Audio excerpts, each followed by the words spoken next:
Hello welcome back to my YouTube channel. ನನ್ನ ಹೆಸರು doctor Vedavathi. So ಇವತ್ತು ನಾನು ಇಲಾಚಿ ಪ್ರಾಡಕ್ಟ್ ಬಗ್ಗೆ ಹೇಳ್ತಿದ್ದೀನಿ. ಸೊ ಇದು ಸ್ಪೆಷಲಿ ಯಾವುದಕ್ಕೆ ಯೂಸ್ ಆಗುತ್ತೆ ಅಂದರೆ ಬೆಟರ್ ಡೈಜೆಷನ್ ಅಂತಲೇ ಹೇಳ್ಬೋದು.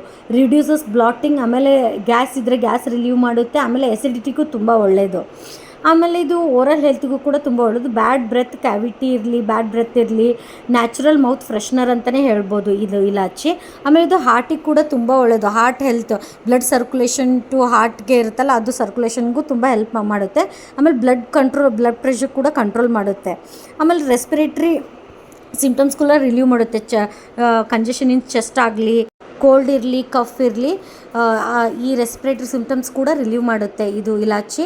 ಆಮೇಲೆ ಯಾವ ಥರ ಯೂಸ್ ಮಾಡಬೇಕು ಅಂತಂದರೆ at least 1 to 2 daily after meal ನೀವು ಥರ ತೊಗೊಂಡ್ರೂ ತಿನ್ಬೋದು. ಆಮೇಲೆ ನೀವು ವಾಟ್ರಲ್ಲಿ ಕೂಡ ಬಾಯ್ಲ್ ಮಾಡ್ಬೋದು, ಆಮೇಲೆ ಟೀ ಥರನೂ ತೊಗೋಬೋದು. ಸೊ ಇಷ್ಟ ಆಗಿರುತ್ತೆ ಈ ವಿಡಿಯೋ. Thank you.